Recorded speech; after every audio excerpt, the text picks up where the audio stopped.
Oh no, Bernie was respectability incarnate. Tailored suits, silver hair, warm smile, voice like an expensive lullaby. He wasn't some sketchy broker, he was the chairman of NASDAQ. He was the system. That's the first rule of great frauds. Don't look like a thief, look like the bank. Madoff built his empire in the 1960s, long before Ponzi scheme became cocktail party trivia. He ran a legitimate trading firm. Real trades, real clients, real respect. He understood markets, but more importantly, he understood people. He knew that investors aren't rational creatures. They're emotional, greedy, fearful, and easily hypnotized by confidence. Confidence, that's the currency of finance. And Bernie printed it better than the Fed. He told his clients he had a secret strategy, a mysterious formula. Something called the split strike conversion. Sounds impressive, right? It was basically financial Esperanto. Fancy enough that no one wanted to admit they didn't understand it. But the results, the results were immaculate. Year after year, Bernie delivered steady returns. Not wild, not flashy, just perfect. Around 10–12% annually. Never too high to raise suspicion. Never too low to disappoint. Just that sweet middle ground of believability. While the market rose and fell, his line on the chart went straight up. Smooth as silk, unbothered by recessions, wars, or reality. Now, if you know finance, you know that's impossible. Markets are chaos. Anyone who says they never lose money is either a liar or a god. And Bernie, he was neither. He was something better, a storyteller. He didn't trade stocks, he traded belief. His investors weren't just clients, they were disciples. Wealthy families, celebrities, charities, universities, hedge fund managers, all kneeling at the altar of Madoff. He made them feel special, exclusive, like they were in on a secret that the rest of Wall Street was too dumb to see. You couldn't just join Bernie's fund. Oh no, you had to be invited. That's the trick, scarcity. People trust what's hard to get. They lined up, begging to hand him their millions. He turned away investors just to make them want him more. Genius. And what did he do with their money? Well, nothing. That's the beauty of it. He wasn't investing, he was recycling. When new investors came in, he used their deposits to pay returns to old ones. Classic Ponzi scheme. The financial equivalent of robbing Peter to pay Paul, except Peter and Paul were billionaires, and Bernie had a yacht. It should have collapsed in months. But it didn't. Because Bernie understood one simple truth. In good times, people don't ask questions. The 80s and 90s were booming. Wall Street was cocaine and champagne. Nobody wanted to ruin the buzz by checking the math. The SEC, the watchdogs, got complaints for years. Analysts literally sent them spreadsheets saying, "This is impossible." And the regulator said, that's odd, and went back to lunch. Why? Because Madoff looked like them. He was respectable. He donated to charities, schmoozed politicians, hosted fundraisers. He was part of the tribe. And in finance, reputation is camouflage. His office looked legitimate. He even had 2 floors, one for the real trading firm, one for the fake fund. Upstairs, normal business, blinking monitors, actual trades. Downstairs, an alternate universe where reality was optional. Old IBM computers printed fake trade confirmations. Fake statements were mailed to clients, showing fake profits. And everyone believed it, because everyone wanted to believe. Every month, investors got crisp account statements showing growth.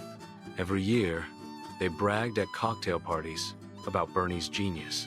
And Bernie just smiled, sipping his wine, watching the cult grow. By the 2000s, his scam had ballooned to $65 billion on paper. Not just rich people, entire funds of funds had given him billions. Banks in Europe, charities, even Holocaust survivor foundations. The irony, I know. And then came 2008, my favorite year, the year the music stopped. The global financial crisis hit, markets tanked, investors panicked. Suddenly, everyone wanted their money back. Redemptions poured in billions of dollars in withdrawal requests. And that's when Bernie's magic trick fell apart.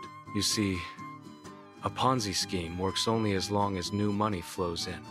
Once the flow reverses, the illusion collapses. There was no money, no trades, no profits, just a black hole filled with IOUs and printer ink. On December 10th, 2008, Bernie confessed first to his sons. He told them, "It's all one big lie." They called the FBI. The next morning, agents knocked on his door, and Bernie, calm as ever, opened it and said, "I don't have much time left." He knew the show was over. When they asked how big the fraud was, he said, "About $50 billion. Later, we found out it was closer to $65 billion, one of the biggest financial crimes in history. The world was stunned. People cried on TV. Fortunes evaporated overnight. Charities collapsed.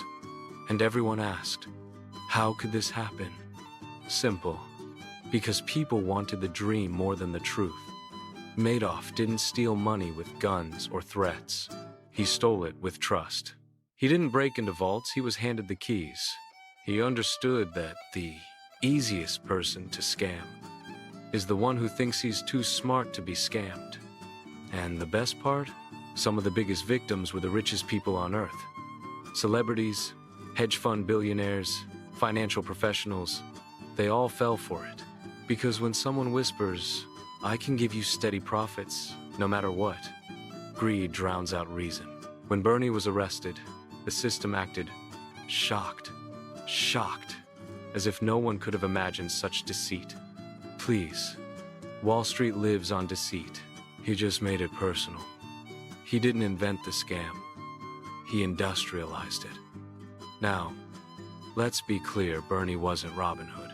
He didn't steal from the rich to give to the poor. He stole from the rich to stay rich.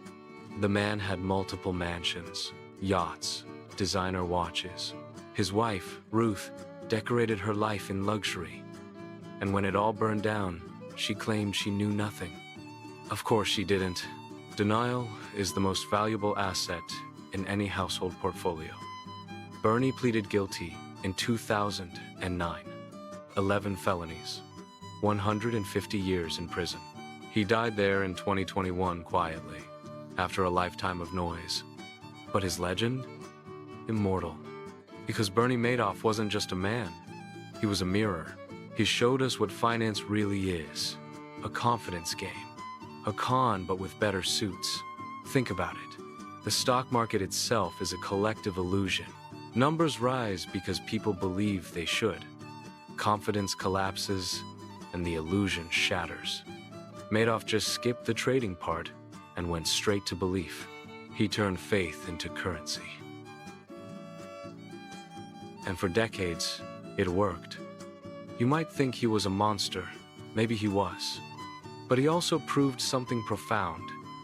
In a world built on greed, truth is optional. The SEC ignored warnings for years. Harry Markopoulos, the whistleblower, practically screamed, "This is a fraud." He handed them evidence on a silver platter. They shrugged.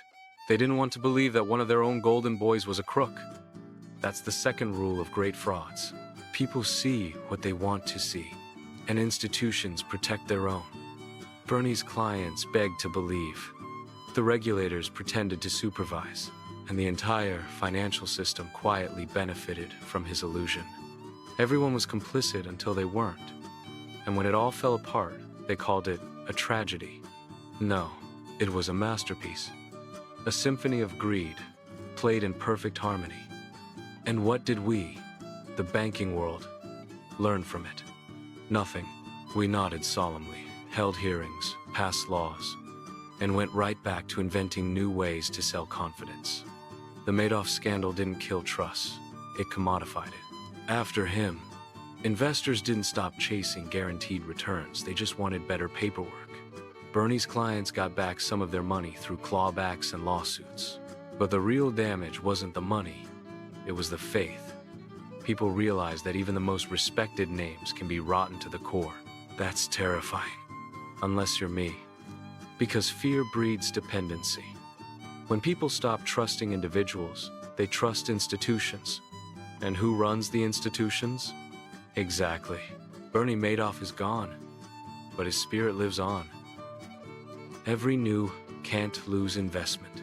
Every influencer selling guaranteed profits. Every shiny fintech promising stability, that's his legacy. He didn't destroy trust. He franchised it. In the end, his greatest victim wasn't his clients. It was faith itself. Faith in markets. In oversight. In the idea that someone, somewhere, is actually in control. Spoiler, they're not. So next time you hear about record returns or unprecedented consistency, smile. You're hearing an echo of Bernie. He proved that belief is stronger than math. That people will ignore every red flag if the story feels good enough. And that the world doesn't want truth, it wants comfort with a signature at the bottom. The $65 billion scam wasn't just his doing. It was a collective hallucination, sponsored by greed, sustained by ego, and destroyed by panic. And for that, I tip my hat to him. Bernie Madoff, patron saint of deception, professor emeritus of confidence, and a reminder that in the grand casino of finance, the house doesn't always win sometimes. It's just one man with a deck of mirrors. So here's to you, Bernie. You didn't just make off with their money, you made off with their trust. And trust, my dear listener, is worth far more than $65 billion. Cheers.